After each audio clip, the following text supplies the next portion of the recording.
Now, from WYDC TV, this is Big Fox News at 10.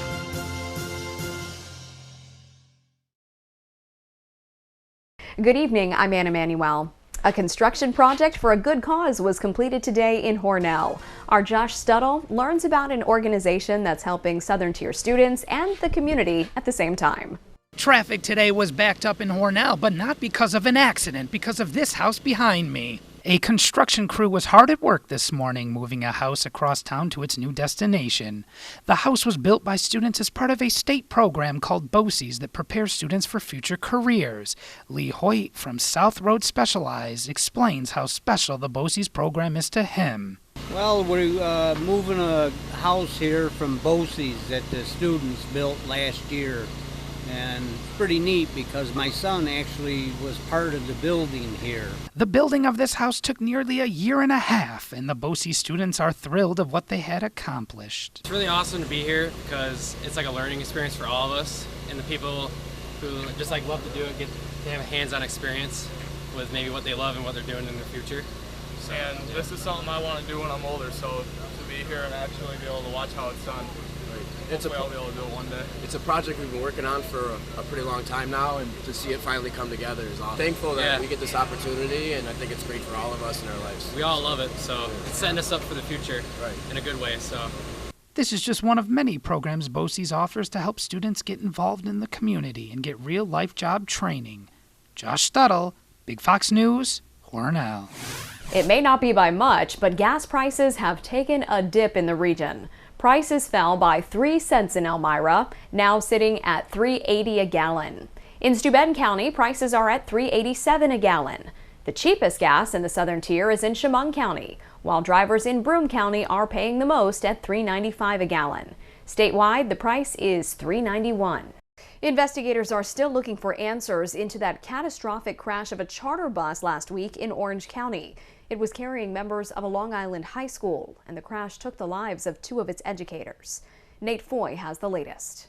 Regency Transportation failed 5 of 15 bus inspections this year, which is the same amount as the previous 4 years combined. And because of that, it's labeled an unacceptable operator by the State Department of Transportation.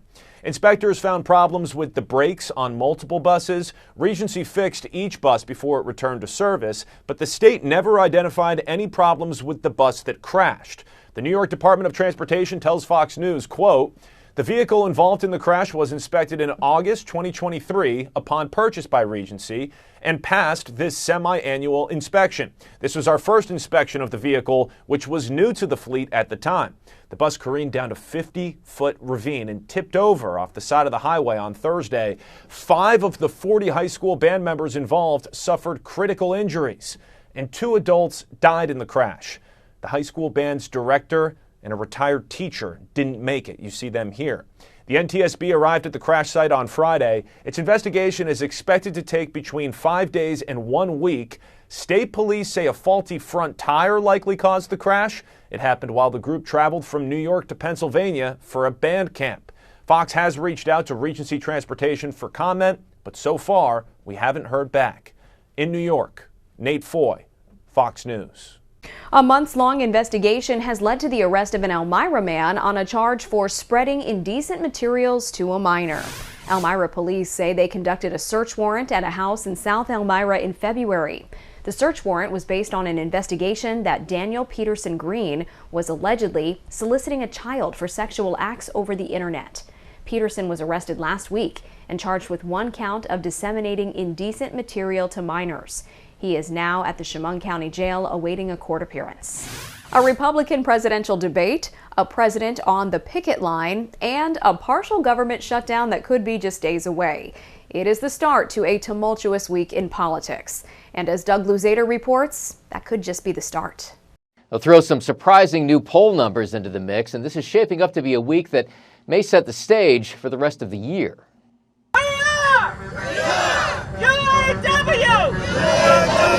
No end in sight for the Big Three auto strike, but UAW members will have a high-profile picketer among them tomorrow with President Biden heading to Michigan to join in. President Biden is proud to be the most unapologetically pro-worker, pro-union president we've had, and that's going to be on display, I think, when he's on those picket lines. For the president, it's also a matter of shoring up support in swing states at a time when his numbers continue to fall.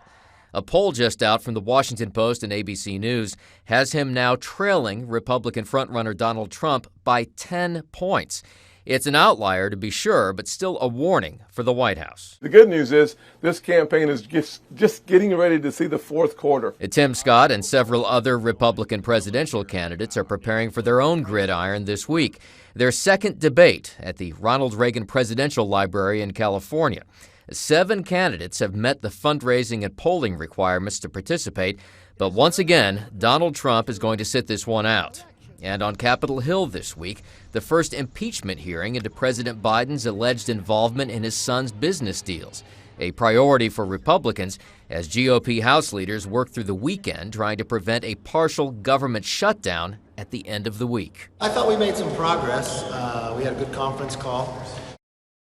But it's not clear there's been enough progress to win over conservatives in the House as some government agencies prepare to shut their doors. In Washington, Doug Luzader, Fox News. U.S. Customs and Border Protection says it's overwhelmed as a record number of migrants cross the southern border. Griff Jenkins has more from Eagle Pass, Texas. The crisis at the southern border is intensifying with tens of thousands of migrants crossing every week. Even more lined up at the border, and the numbers are telling the story. In August, Customs and Border Protection reported more than 232,000 migrant encounters, the highest on record, bringing the annual total to just over 2.2 million. Border cities like Eagle Pass and El Paso are now completely overwhelmed, and they're turning to state and federal officials for help. The city of El Paso only has so many resources, and we have come to what we look at a breaking point right now. The new surge could prompt more congressional action. On Monday, Congressman Tony Gonzalez, who represents Eagle Pass, is leading a delegation to meet with overworked border protection officers and see the crisis firsthand, warning the problem is spreading well beyond the border states. Things continue to get worse locally. And oh, by the way, these people aren't staying in Texas. They're going to all parts of the country. So today it's Eagle Pass. Tomorrow it's your city. But it's not clear what, if anything, could act as a deterrent to the thousands of migrants massed at the border. They say they're determined to cross into the U.S., and they won't stop trying until they get here. Despite the risk we take, I would say we have no alternatives until we reach our destination. Over the weekend, U.S. Border Patrol Chief Jason Owens met with officials in Mexico working on ways to secure the border from both sides. In Eagle Pass, Texas, Griff Jenkins, Fox News. Today, Governor Hochul announcing that an additional 150 National Guard members are being deployed to help with the migrant crisis in New York City. That brings our total to 2,200 National Guard members supporting the overall mission. And what this will allow us to do, 250 National Guard members will focus solely on case management. Your complete workweek forecast is next. Plus, scientists hope to unlock new clues about the formation of the Earth and our solar system by studying the first asteroid samples NASA has collected after the historic materials safely landed on Earth Sunday. That story is still ahead. Here's your local stock market update from Big Fox.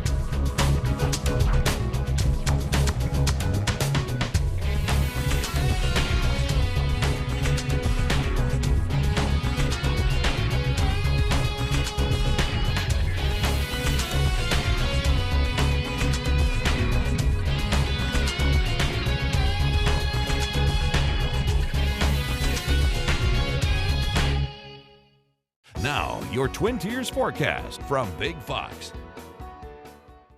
Good evening. Over the weekend, we were watching energy from that tropical system work its way into the northeast and then fall apart. We're still seeing that we're battling some of that remnant energy of just some light rain showers and some cloudiness. But over the weekend, it brought us just over 1/4 inch of accumulation, and there were about a few 100th inch reported today, as we did remain underneath those gloomy, gray, foggy, dreary conditions. And we will be seeing some improvements, even just looking at the forecast here through the overnight. Still looking at even some of those sporadic showers out there there, bringing very minimal accumulation, though still noting that we have enough moisture. But what we'll note is that we're just hugging to that moisture, but it does fall apart. We start to see some clear skies approach from the north, and that's what we're going to continue to talk about, is gradual clearing. There's actually a high pressure system across portions of Quebec, which is going to be dropping to the south, and that's going to start to usher in some drier air from the north, feeding out some of that moisture as this system really doesn't have anywhere to go. It's going to fall apart right above head and allow for that clearing to really gradually take hold. It's going to be until about Wednesday morning that we actually see some brighter skies around, which could allow for some clearing and some fog development, but we'll talk about that in a moment. Now, even with some of that clearing that takes hold, there will be another disturbance bringing some showers on Thursday, which is going to continue to keep us battling some clouds as well as starting to turn those temperatures around. So we're going to stay seasonably cool. Looking at seasonal for this time of the year, upper 60s, lower 70s, and that's about where we're going to hover, looking at mostly 60s, maybe a few days into those 70s, really depending on how much sunshine we work in. But what we will see is that by the weekend, that is where the warm and bright conditions will be in place, which is just in time to be able to get out and enjoy all that fall color that is starting to change out there. Now, what we're noting here as we head into our Tuesday, a day of battling still that cloud cover, especially more dense in the early part of the day. By the end of the day, that's where it's looking to be a bit more promising to clear out those skies. Though due to battling that cloud cover early on, it is going to restrict those temperatures to hold within those 60s. So comparing 65 to 71, it's not frigid, but definitely seasonably cool. And with just really haven't seen much sunshine the last few days, we're going to have a bit of that fall-like chill to the air, but we're looking at continuing to talk about brighter skies in place. So much of the area holds to those mid-60s, battling that cloud cover. Who's going to see the sunshine first is there through the Finger Lakes, where temperatures may be just a touch warmer. Now, clearing takes hold into the overnight, so Wednesday morning, we're going to see that we're dropping into those mid-40s, might see some fog development in the morning, and then we'll see that we should lead to those brighter skies, which starts to uptick those temperatures. Not significantly, because we're still seeing passing cloud cover, still some of that cooler influence, but we'll take those small strides to continue to work those temperatures closer to seasonal as we head towards that weekend forecast. Might see a few showers Wednesday night into Thursday night into Friday morning, and then the weekend is expected to stay dry and warm.